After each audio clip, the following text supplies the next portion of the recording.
All right, recording in progress.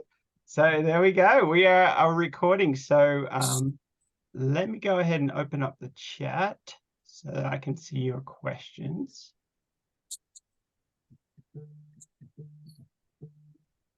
Turn off the phone.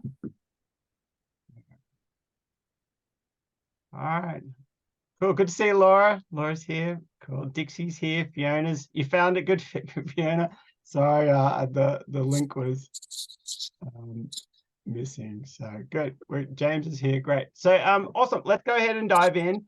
Now there's something big for my regulars. Everybody who's a regular, did you get a shock when you saw the different? I don't know if you've watched the first videos, but okay, the link was not missing, just black. Oh, okay. I am on Studio One, not officially, but on my way to why switching to Studio One. Great question.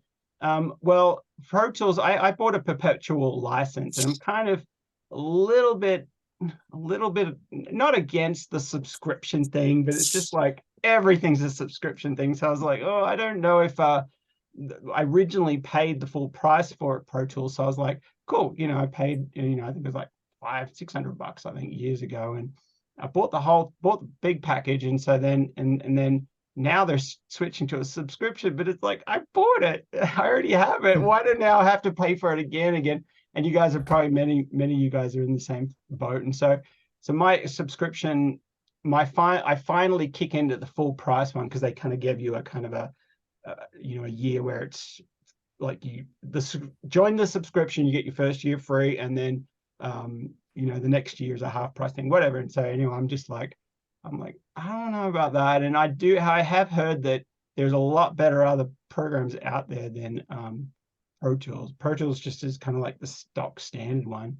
So I already bought Studio One a couple of years ago, and so I thought, well, let's just kind of dive in. And so I've dived in, and so it took me about 2 or 3 days of kind of so slow, going as a snail. Like, where is this? Okay, now I have to find a. So I'm still a little bit slow, but I know that I'll get faster. And there's actually some better things in Studio One than compared to Pro Tools. Pro Tools, it feels to me a little clunky. And one thing I did hear sonically, which it might be, I don't know if you guys might be able to hear it, but sonically, Pro Tools, I feel like punches a little harder, and I have heard that as well. It's just a little bit, not harsher, but it's a little bit, maybe harsher is the word, like just a tiny bit, little more edgier. And Studio One to me sounds smoother, and so it's an interesting kind of, and we're talking like a 0.5 percent, like 1% difference. But to me, so far, it's sounding a little smoother, and it's quite interesting. So who else is on Studio One? Rick, yeah, there you go. So Rick, you're going to be able to follow along, and you're like, I'm talking the same language now. Cubase all the way. Scott's on Cubase. I've heard a lot of great things about Cubase. Logic is really cool because you buy it once, right? It's a couple $100 and that's it. I like that. Where's the Team Logic? Yeah. Logic was a very close. Liam's on Studio One, cool, and you're also on Pro Tools. Yeah. Yep, Studio One. Very cool. So you'll probably see me kind of changing over over in the next few months, I guess, transferring over. One thing is going to be a headache for me, is I'm going to have to go back to probably all of this year's sessions. I'm still kind of trying to work out what to do, but I'm going to have to print down all the stems, which I should have been doing anyway. At the end of every session, you should, but sometimes I'm a bit lazy, you should actually bounce down all of your printed stems. Once you've got your final mix and you've made all your decisions on everything, print down your stems, because sometimes you can come back and a plugin is not working in 2 or 3 years, 5 years down the track. One of the plugins is just out of date. They just don't, and the company went bankrupt or disappeared, and then all of a sudden you can't, if you've printed those effects, those plugin sounds, you're good to go. But if you can't, there's been maybe 3 or 4 plugins that have disappeared, that have the company's gone. I think I had IK multimedia. That was one I remember when I first started, used it on hundreds of tracks, and then they didn't upgrade or update, and I had to update my system, and then it was like, oh, all those things. So you always should print them out. So anyway, awesome. Cakewalk is back. Cool. Very cool. Awesome. All right, let's go ahead and dive in. Who actually, give me a thumbs up in the chat, or a +1. Give me a +1 actually, if you've watched the first few videos. All right, +1. We've got a few people there. Okay, cool. All right, cool. So this is going to be pretty fun, pretty easy to mix here. But please, I'm going to have my chat open, so please ask any questions, because I'm really here for you. I've done plenty of these mixes, and it's so easy to do. Sometimes I just get zoned out. So just make sure you keep with me and ask any questions you got. I'm here for you guys. So let's go ahead and open my session. Now, this is going to be a bit of a, hopefully you guys can hear it. We'll have to figure this out. Put my engineer hat on, I guess.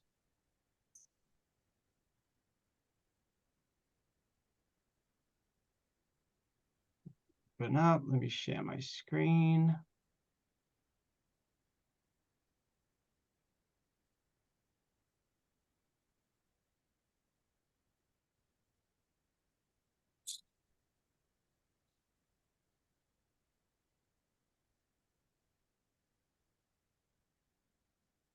All right, there's the Studio One.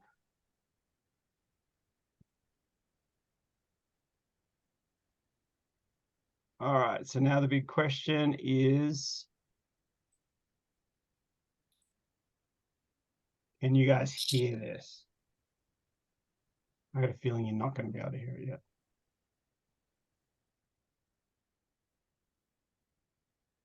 Nope, no one can hear it. Okay, probably have to set it to.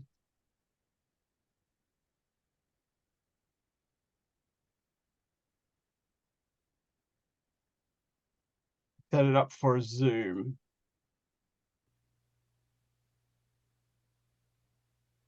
That's cool. You don't have to restart. That's another good thing with Studio One there. Can you guys hear it now? All right. All right, here we go. Here we go. Let's go ahead and dive in. So I haven't heard it since the other day, a couple of days ago when I recorded. So let's just listen through.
All right, cool. We get the idea. Yeah, thank you for noticing that, Dixie. You can't hear the click. Actually, I don't think it's going to be sending through. I think I made the decision to mute that, or I might even just hide that. I don't think I want to kick in there. I want the that was actually going to be set up as a side chain, but I'm actually using a pumper thing. And so just to show everybody what I was going to do there, I was going to set up that side chain so the kick was happening every time, but instead I decided to go with a side chain on my reverb here. So there's, well, I should say not an official side chain. I actually use this effect here by Waves. It's called the one node pumper. It actually does the same kind of thing, and it kind of constantly keeps a like a thumping kind of thing. So you can kind of hear. I'll turn it up more.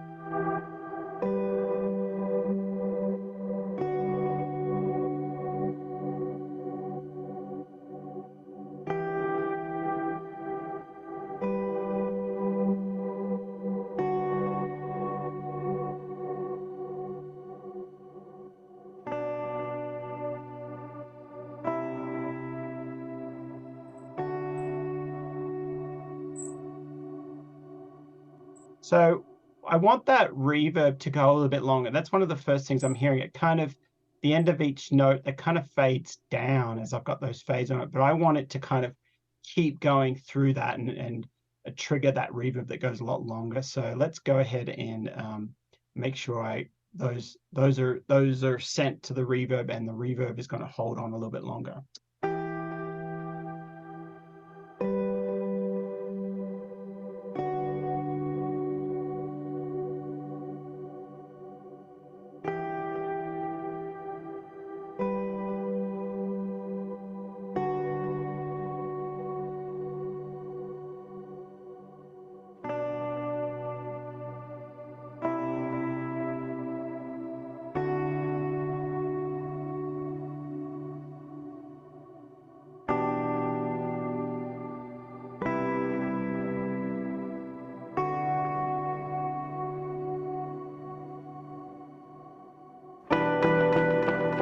All right, and when that comes in, that's too much. I don't know what I was thinking, but I have a delay on this loop thing.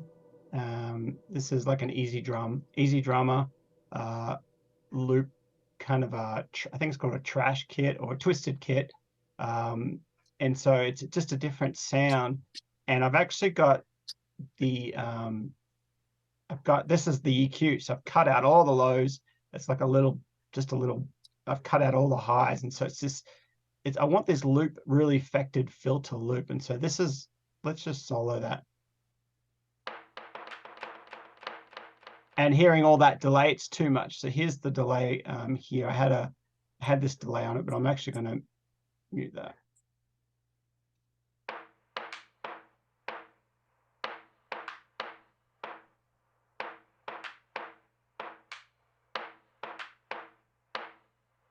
So I want some sort of little loop thing in there, not that delay. That delay is, I don't know what I was thinking.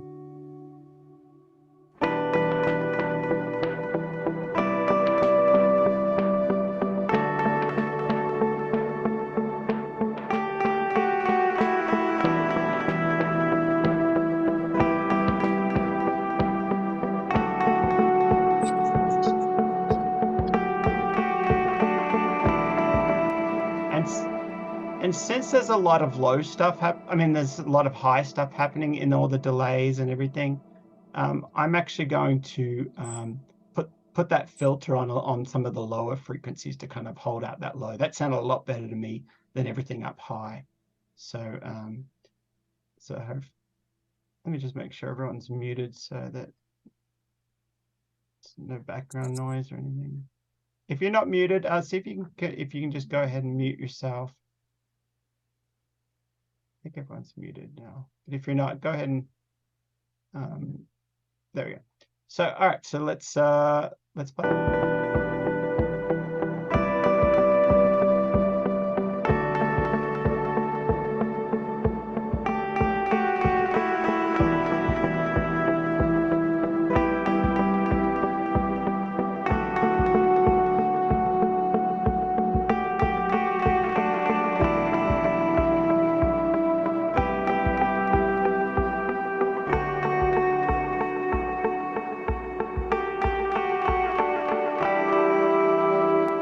Yeah, I think I like that a lot better. And there's a lot of echoes on one of these other things too. I think it's that melody here. It's maybe too much.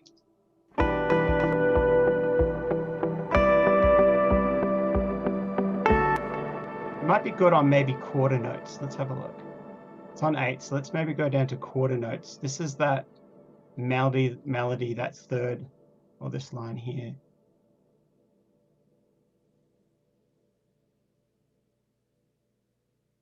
This is kind of like the lead, I would call it. Let's call it lead.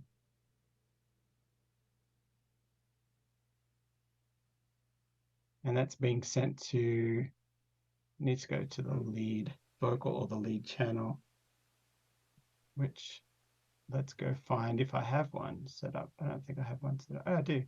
So it comes out through there.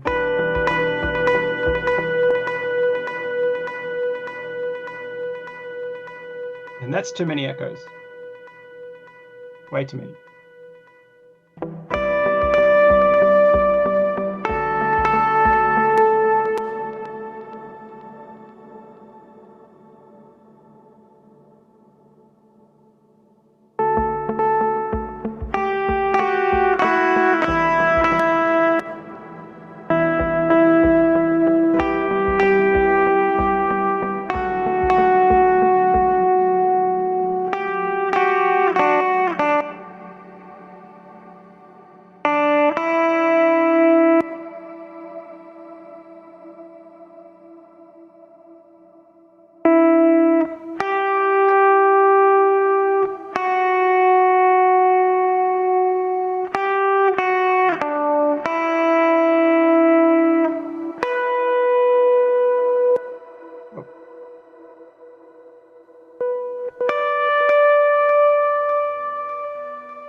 Maybe a dotted quarter might be sounding cool too.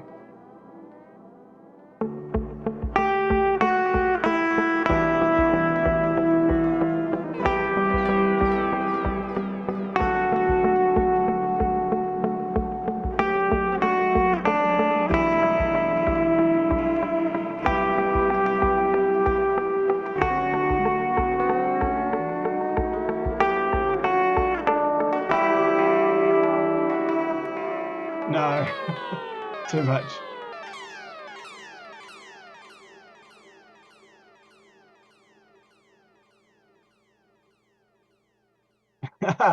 No worries, no worries, Dixie. Yeah, both you and me are, we'll figure out how to do it. So, all right, so I don't want too much.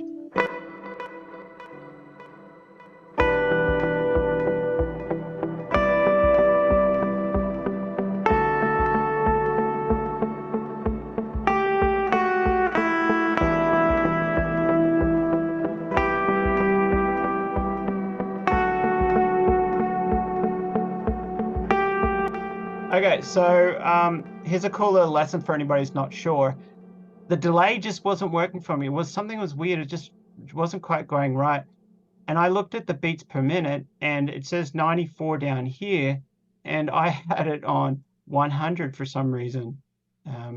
So and I bet you this is going to fix it up a lot more. So now it's the host means that it's going at 94 beats PM, which is the same down here as my tempo. So that was actually a mistake. So it wasn't supposed to be 100, it's supposed to be 94. So this is going to sound a lot better already.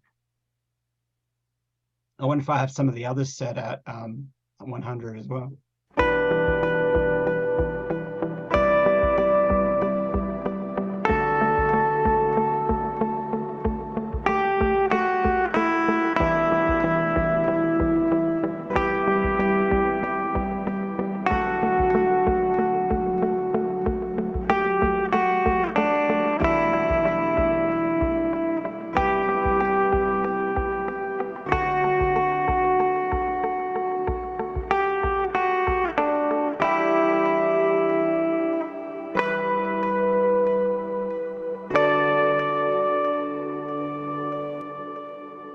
I'll turn that lead down quite a bit now.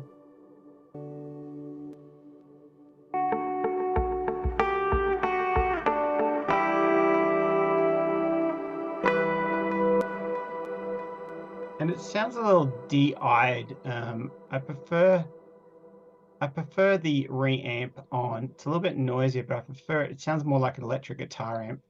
When you have it on off, it doesn't, kind of sounds like it's going direct from a DI. And we're only talking about this lead channel at the moment.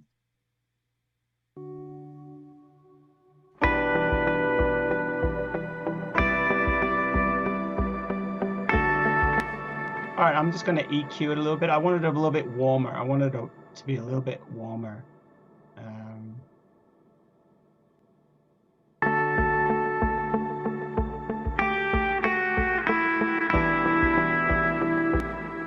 So what we do is we find the sounds, the frequencies. I would rather find the frequencies I don't like in that lead and turn them down than just go straight for the warmer stuff, because there's frequencies in there that are just a little bit too harsh or too bright for what I want.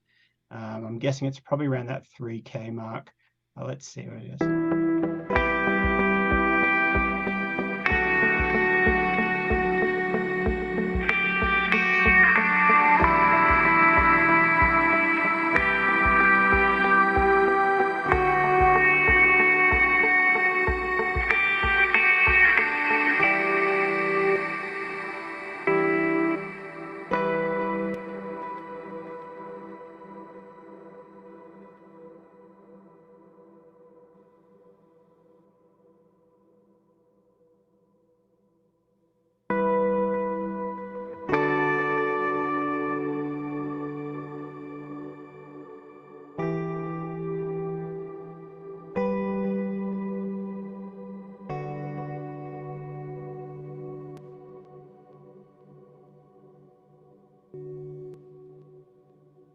Rewind back.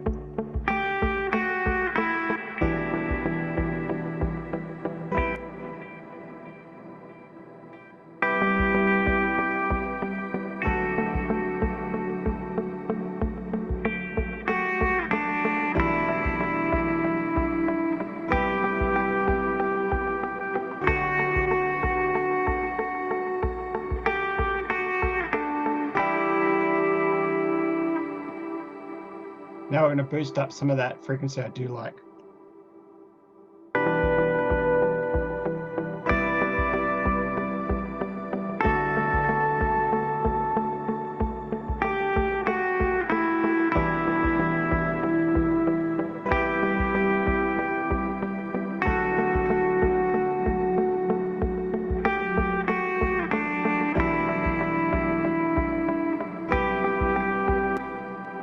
Oh, let's have a listen from the top again.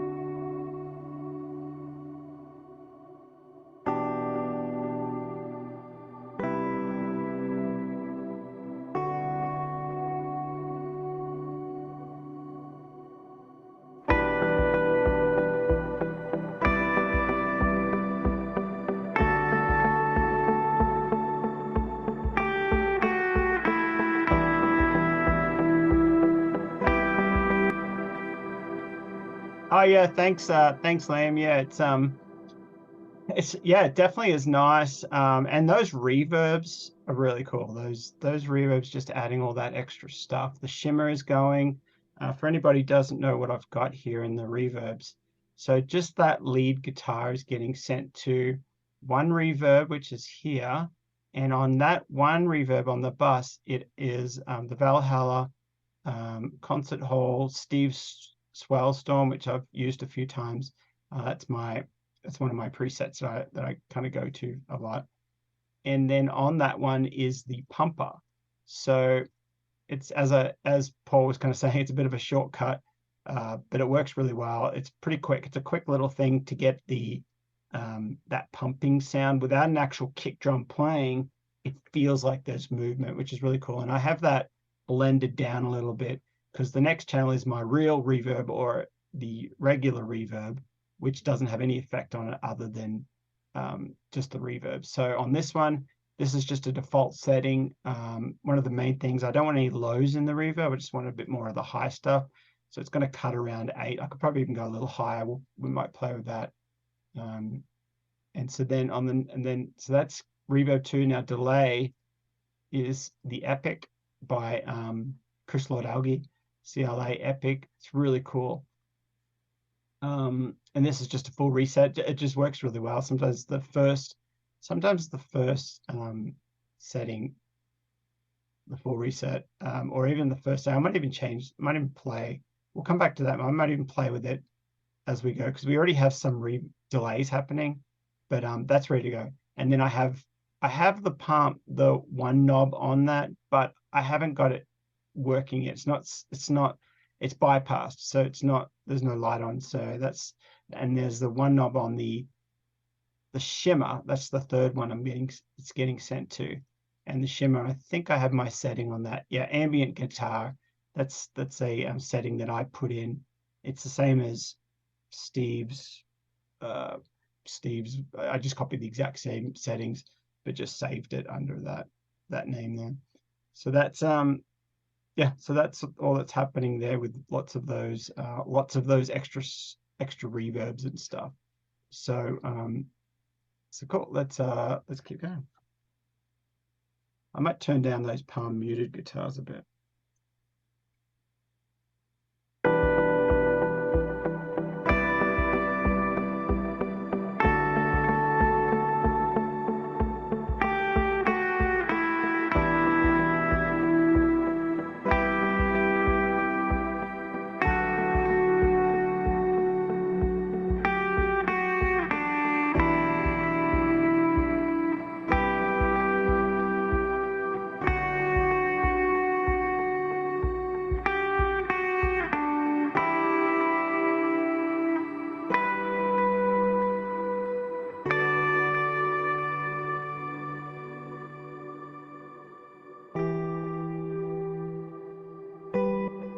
So that lead might be still a little bit too loud, and I'm not a fan of the sound.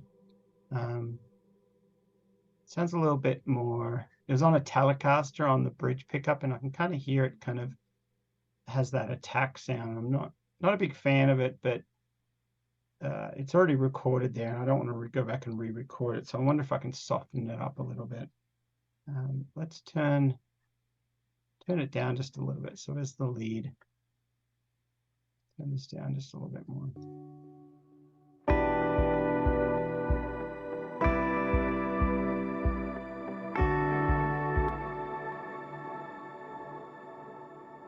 Okay, so here's something. I don't know about any of you Studio One envelope show. Yeah, maybe I could try one of those guys, those plugins. But also for any of my Studio One, I've run into something that's very interesting. When I'm using the waves, oh, I just saw the meter work. It wasn't working a few minutes ago. Oh, okay, forget that. So I don't know what was happening. So this is good. You guys are seeing me as feels like a beginner, so trying to figure out stuff. But the meter wasn't working. I had a session open up about an hour ago, and the meter wasn't working. So the UV meter, I couldn't see what it was actually doing. I can only just, I could hear it a little bit, but I could hear it, but I couldn't see what the meter was doing. And it just wasn't triggering, but now it's triggering.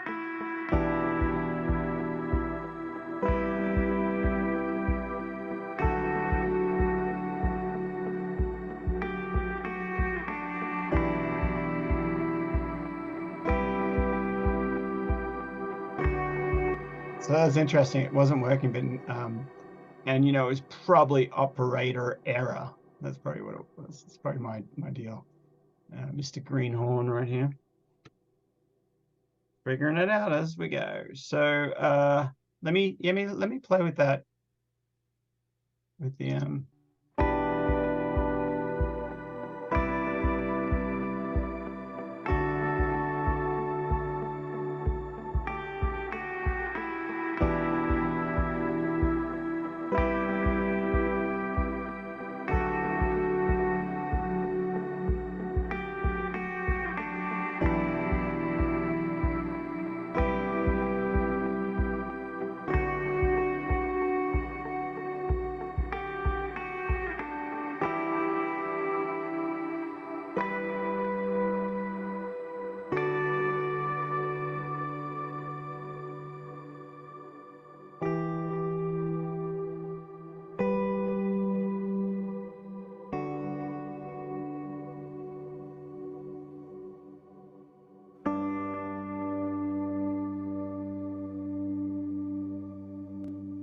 I'm just going to play with a few plugins on this sound here that kind of, we might have some presets here that we can kind of play with.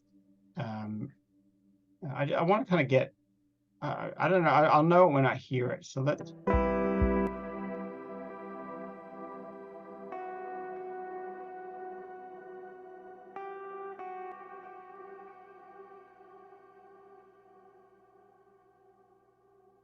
So if he's going to guitars,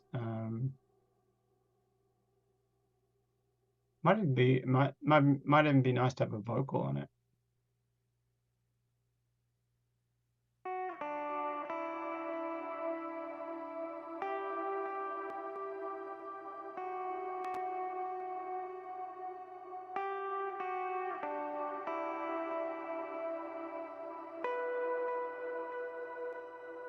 That's already better already. Let's, what else they got here? Maybe a vocal.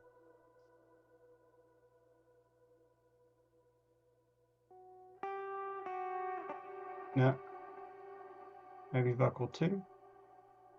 Oh.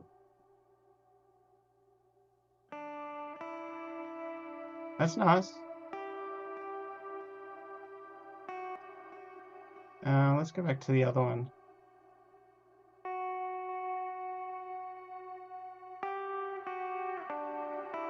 That's pretty nice, actually. I like that. Let's see if that works in the mix.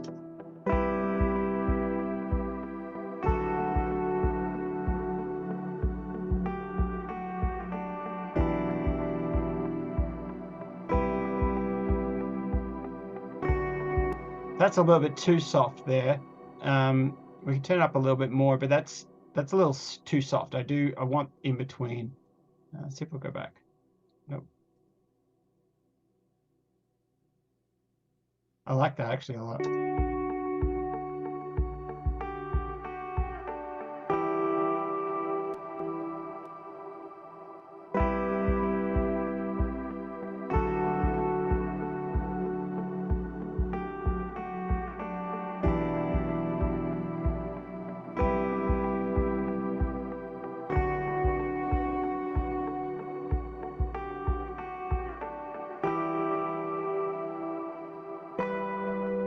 I like that. I like that a lot better. Okay, cool. So there's a lot of reverb happening. Maybe too much. Let's go to the mix and maybe I'll turn these down. One thing I do like about Studio One is you can grab a group like this, just highlight them, and you can probably do that in some of the others, but you can't do it in Pro Tools. You have to actually go ahead and create a group, and you can turn them all down just a little bit. It's so cool. So if I just want to go down 2 dB, then that's 14. If I go down around 16, that's great. 2.1, and everything else should have gone down. 2.1.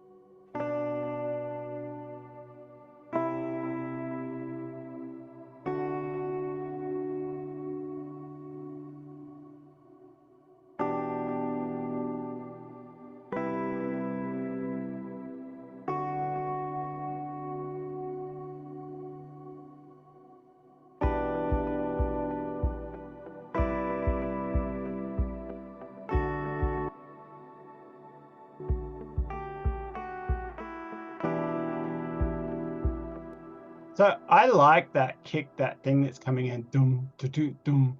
I like that a lot. Let me dial that in sound in a bit more, maybe turn it up.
Yeah, that's nice.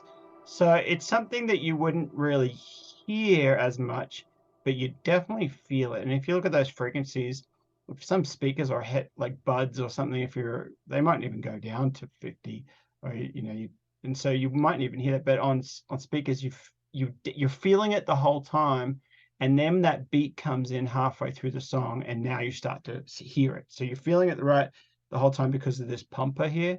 Or definitely you're hearing a rhythm. The pumper is actually going on quarter notes. So it's 1, 2, 3, 4 on the quarter notes, and this is dun, dun, dun. So it's actually a little bit of a different groove, but I think that's nice. Let's go back a little bit, and we'll go back to about here, and then you'll hear it when it comes in. Here it is up here. You should hear the pumping going.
That's going to be nice, I think. I think that's going to be really creates a lot of emotion.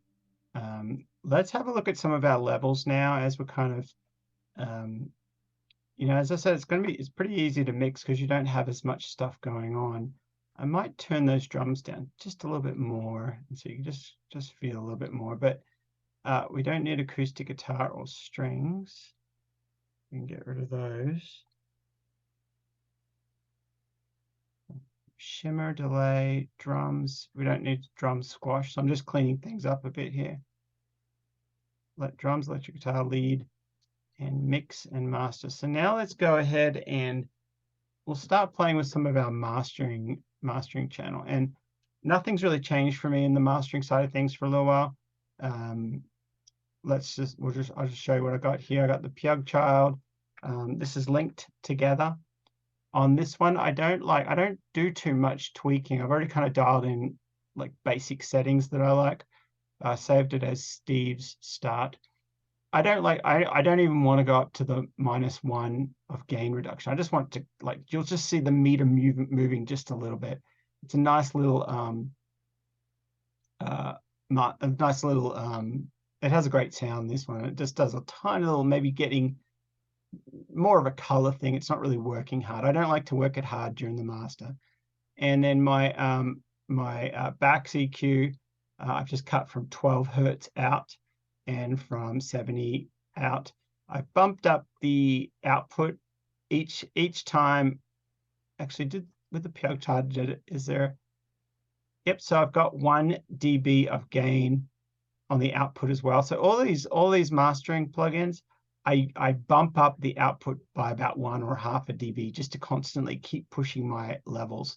So this one is up about it's probably about 1.5, about 1, so we got about 1.5 or 2 notches there, and we have a tiny little bit of a bump at 7.5.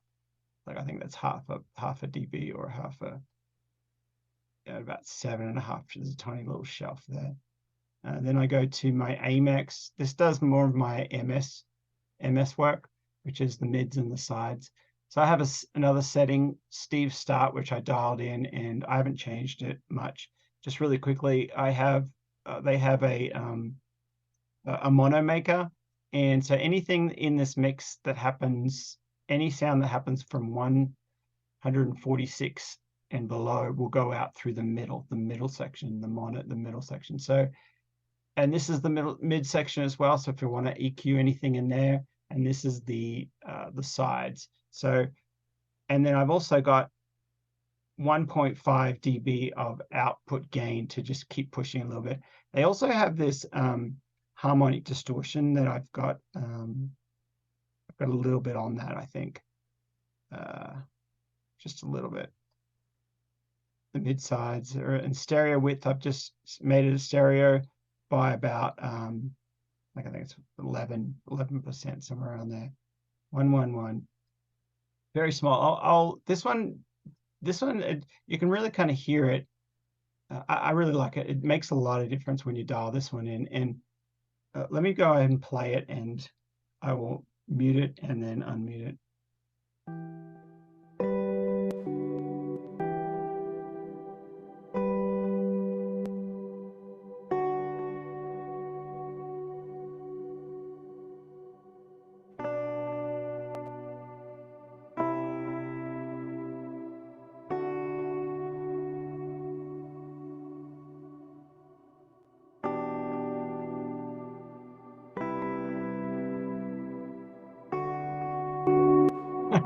It just makes it go so wonky at 400%. So, but just a little bit of getting a little bit. I'm going to push around 1.8, 108, or 110, 111. That's great. Okay, so I don't know if you can kind of hear that through Zoom, but that's a really cool. And then I just have the shadow heels.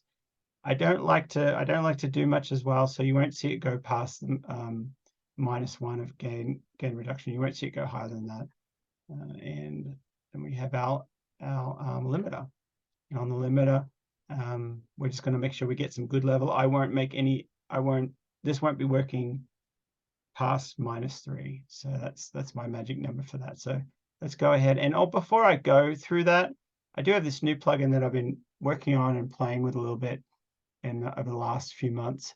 It's a really cool plugin. I haven't really dialed this one in that much, but it's nice. It's a lot of these presets I've been using, they're nice. So depending on what you want, if you want a little bit of clarity, I'm going to let's try one. Clear or recover, that sounds good. I do want a little bit of clarity. Maybe air. Air might be cool. Let's try air. Let's try air 1.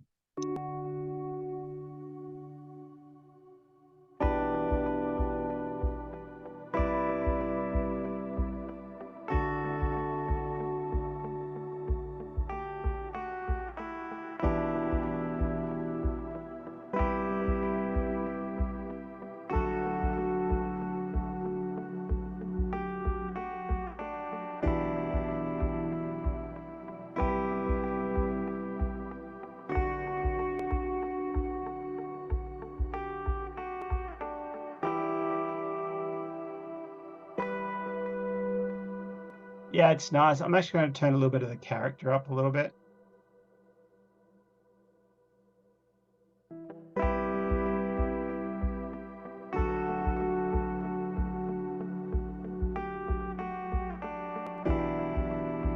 Yeah, that's nice. So it's a tiny, tiny, tiny bit where, especially in this mastering process, we're talking in ones and like 1% and 0.5% difference. So if this makes a 1% difference, and then I go through here and all these make about a 1 or 2% difference, we're talking about 1, 2, 3, 4, 5, maybe a 5 or 6% difference. And then the limiter will bring the level up. So you're not talking big changes, but they do color it a little bit, and they do add those little bits. So so it's really cool. So let's go ahead and go through our mastering chain.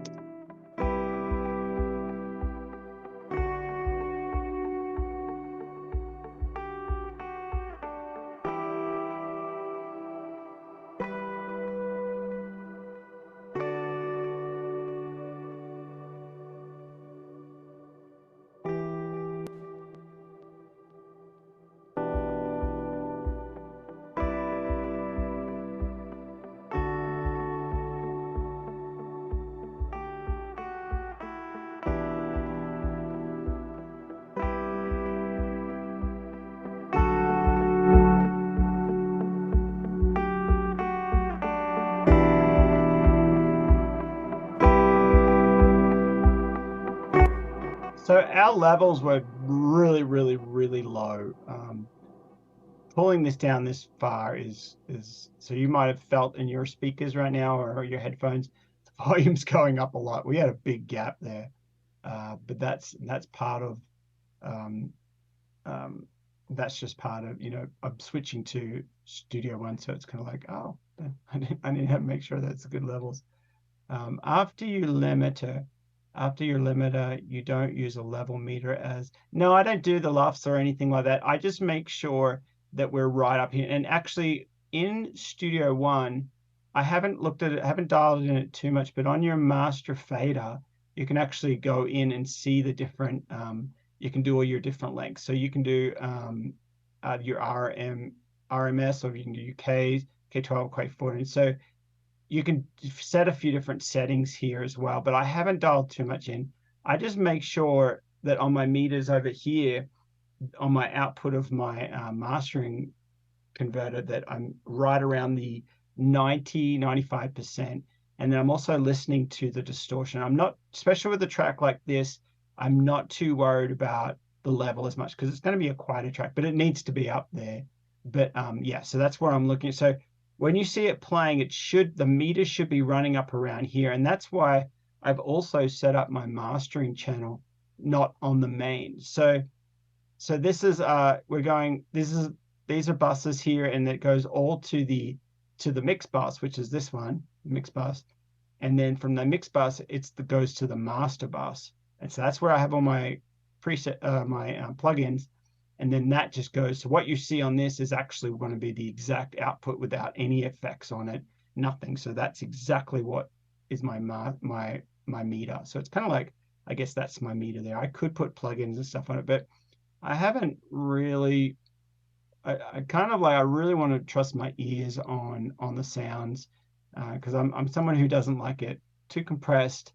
And for sync, it's a great question, Andrew. So for sync, you don't need to be at the same levels as a radio ready track, and especially with a track like this, it can't be you're gonna have to squash it so much to get it at that level, and then you're not going to have the dynamics of the movement. So yeah. Okay, I have separate mastering template with all the channels. Yep, great. So whatever works for you. This is just the setup that I've kind of had this for a while, and I like to see this master fader with nothing on it and just watching those meters there. And I watch the meters over here on my analog system here. So I'm making sure that it's not distorted. As long as it's like, when I played it a minute before, if you watch this meter, it was probably at like 50 or something. Let's minus 25.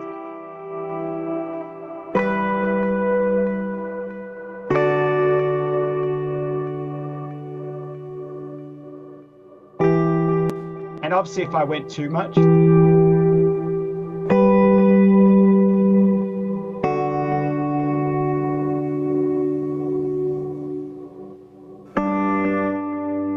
it's just too much, especially for this track.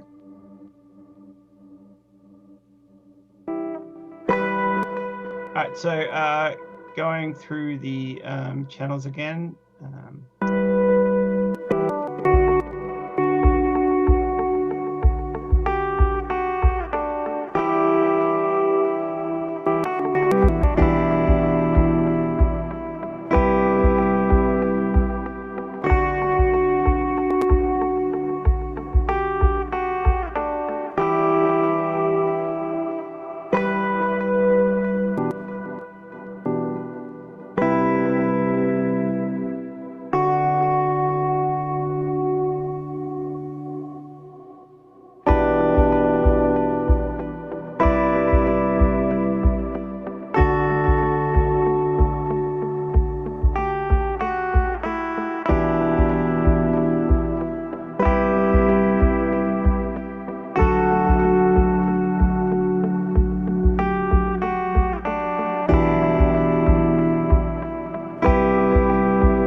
All right, I think we're nearly ready to bounce a mix down.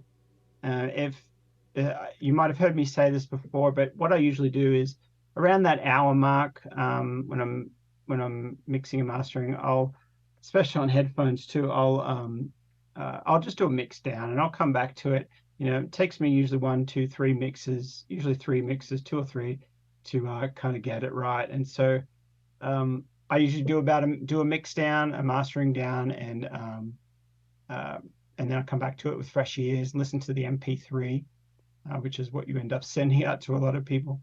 Listen to the MP3, compare it with some other people's, some like Grammy award-winning tracks, compare it, and usually there's a couple of tweaks, and then 2 or 3 mixes, and I usually have the track done. And so, as I said before, I don't like to over compress stuff. I actually prefer, and when you're talking about when you're talking like we're talking about the 95%. So if your track's at 95 or 93% loudness there, we're talking 7% here. And you don't need to push it so it's 100. So I actually hear, as a publisher, I hear so many people's, I hear a lot of people's tracks, and they're just so squashed, and it's like, it's too squashed. Just back it off. And we're not going for a Grammy. We're not, it's not going on someone's artist album. They're not going to be playing, it's going for a sync, and they're going to turn it up or turn it down. And most of the time they're turning it down because it's for sync. It's not about the music. It's about the product or the emotion that they're selling, or it's about the dialogue or the story that's going on in the show. So unfortunately, it's not about our music in sync. So I'd rather have a nice sounding piece than just up against the wall, just 110, or going to 11. But that's kind of like my setup, and it's very, very comparative. It's very competitive, and it's been working for me for thousands and thousands of placements. So let's go from the top. Let's have a listen.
Nice. Okay, I think we're about there. I did notice that I'm getting some overs here, and that's a big no-no. So I got to figure out, is something not going through the bus or something's up.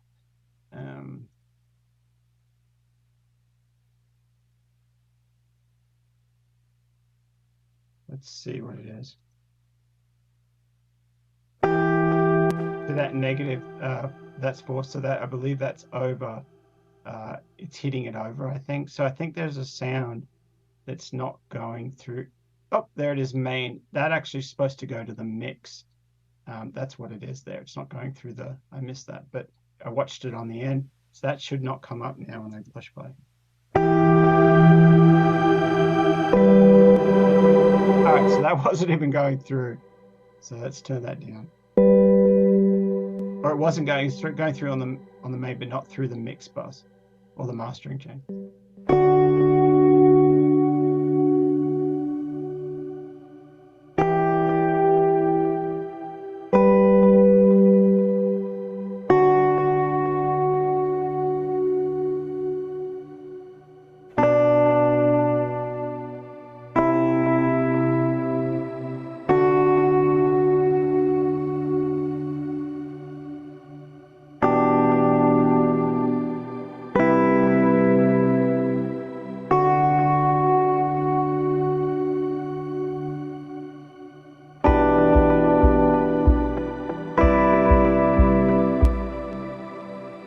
Yes, thank you, Paul. Yes, you are 100% right. You guys have got better eyes than me. I think I'm gonna have to change my names. Mix, mix, mix, mix, mix, mix, mix. Yes. Okay. Thank you.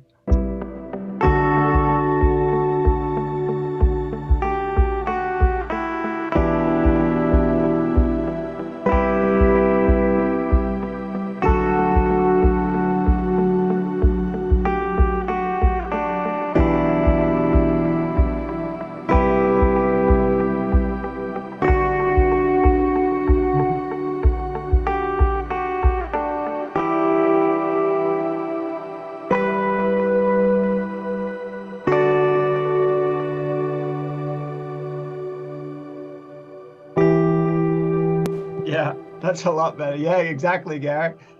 You guys are, maybe I should do every mix with mix live. Then you guys can double check my work. That's awesome. Everything, and this is as I said, you guys are seeing me so not together here because this is a new DAW. I would have everything kind of color coded and I just have my whole system just going and I can just see and so everything looks different. So I'm not even picking up some tiny little details. And it's interesting going through a different system here. And as you can see, anybody who's followed me on a lot of my other live sessions, the way Studio One works better, it works better in the mixing with the mixing bus here, which is still, sorry, the mixing window, which is still a little bit weird for me. I'm used to mixing in the from this channel here and having all my buses down the bottom, and I might go back and kind of add that down there. I don't know. We're still kind of, I'm trying to work the way Studio One is built. Like I'm trying to do it how it's built, not how I want to run it, and kind of hybrid it. But there's going to be some sort of crossover there. But yeah, I think one more listen through and I think we'll bounce it.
nice long tail would be nice on this one.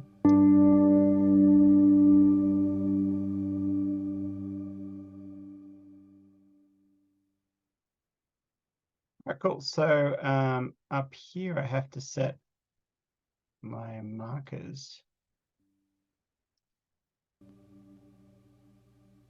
which lots of shortcuts to learn, which I don't know yet. Set my markers.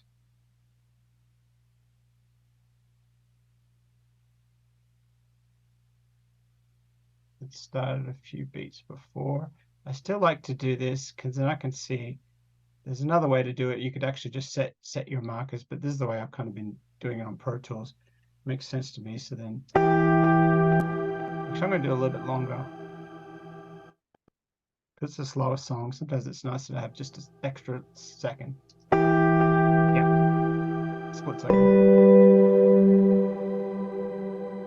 All right, then I set my loop section up here. Whoa. Better save. There and here. So I do a fade there. Let's just bring that up. One more time on that fade.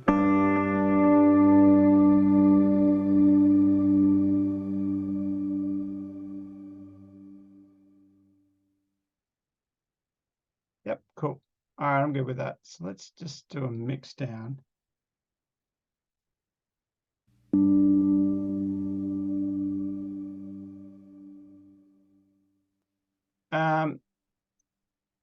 Yeah, good question, Jackie. So for when you bounce down deliverables, would you just have the last note as the stinger?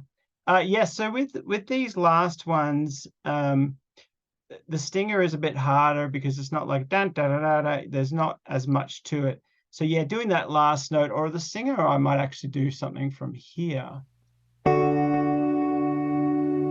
Actually, the bumper for me on this would be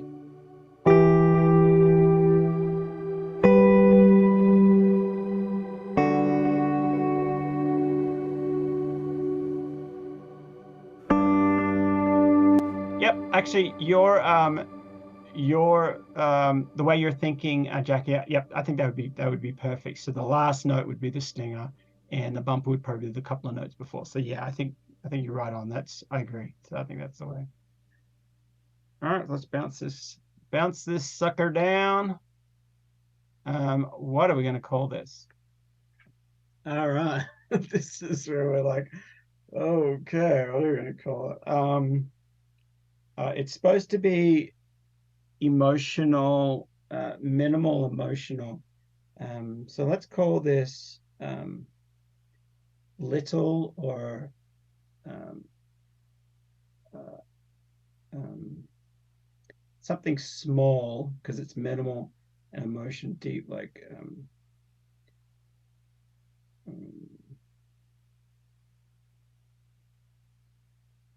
war. I'm going to call this War Within, actually. So yeah, that's a good title, Michael. Little plaything. Yeah, yep. The only thing is the word play sometimes it might be playful in there, and they might be avoiding the word play. And when they're trying to license something, they're looking through a list. And so I would actually clear away from happy or bright or fun or even though it's fun, it's the emotion of, and that's why I always title my tracks at the end, because sometimes they don't come out the way I wanted them to, and whatever they are, that's what the emotion is. And so for this one, I like War Within or The Little Battle Within or Little Thoughts is a good one. I want it to be something so big, like almost an oxymoron, like the actually War Within is actually kind of an oxymoron. It's like you don't have a war within, but then oh yes you do. So it's little war thing. That's cool. That's cool too. Yeah. I like those are good titles. Um the War or the Thoughts of Within. I'm going to go with the War Within. The War Within. 16. Let's go to 24 because you can always bounce down lower. So we're going to go between the loop, main output, Yep. MP3 and WAV. That's what we want. Where's it going? Yep. There we go. Awesome, guys. Who had fun with that? I got my speaker back on. Cool. Was there anything there that kind of like went over your head, or is there anything I can help you with? What metadata do you include? So on a track like this, I would put like metadata like little, that would be some of the metadata like in keywords, little sounds, or emotional, definitely be a keyword. And the hard one would be sound alikes, because that's hard, because you want your sound alikes to be big, well-known bands, but it's like who does this? It's like I don't know who would do this, and so just having that word emotional would be definitely a big part of it. Yeah, that's a good one. And there's a big list of keywords and that sometimes I'll go through to put the metadata. But also the good thing is a lot of publishers that you sign tracks to, sometimes they will do their own metadata, or they will double check your metadata as well, and they will add things to it or take away. So that happens quite a bit. So yeah, the BPMs, absolutely. Not the ISRC, not that one, because that's more for when you're touring and you want to put that on the encode that into the album, or even onto the album cover or whatever, so they know when you're scanning it, and when you're getting, but this is going directly to a publisher, so I won't worry about that one at all. Cyanide AI, that's a cool. Oh, is that, I thought to help with that. Yep, absolutely. Okay, that's good. Yep, I thought that was a title, and I'm like, oh, that's a good title. It analyzes music and then tells you the details about it, including who sounds like. That's excellent. Thank you for sharing, Laura. Everyone check that one out. That's really cool. I'll have to check that out. Thanks for sharing that. That's cool. Yeah, there's a lot of cool AI stuff out there that we can use that helps us. There's another one I keep forgetting the name, but you can actually throw up your song up there and it prints all these stems out for you. Does anyone remember what that one's called? It's pretty amazing from what I've heard. I forget what it is, but you can actually take the vocal out, or take the is it, yeah, maybe it's Moses, yeah. There's a lot of them. Cool. Yeah, but I'm here to absorb as I'm learning. Yep, absolutely cool. Yep, absolutely. So who's going to attempt one of these? Who's doing them? Do I see any hands? Yeah, cool. They're pretty easy. And the cool thing is, if you're not a guitarist, if you have a guitar, all you have to do, you can play one finger, get it all ready, squeeze it down, get ready to play, and just put one note. If you're not even a guitarist at all, you can do that with just single notes, and then you can layer them, come back again, and find a fifth somehow, or and just play it, and all of a sudden you've got a fifth chord, like one in the five, and just do a handful of those. These are so easy. Or if you even want, you can go find some samples of some single notes, throw tons of reverb on it, and you just see how it all moves. And it's really, really cool, easy to do. But of course, I encourage you, if you're not a guitarist, borrow your friend's guitar, and that's your first lesson. Finding one, and finding one chord, or just a couple of notes that sound good together, play them, and then fast forward a year down the track, you're playing all sorts of stuff, and it's exciting. But I know a lot of us are guitarists. Everyone can play pretty much guitar, but not most people anyway. So, all right, cool, guys. Well, unless there's any other questions, I can let you all go and enjoy the rest of your evening, afternoon, or day, depending where you're at. And I can see Paul. He's somewhere where we all dream to be right now. I know it's your background, but that's really nice. Awesome, guys. I will see you guys in the chat, and have a wonderful afternoon. All right, see ya.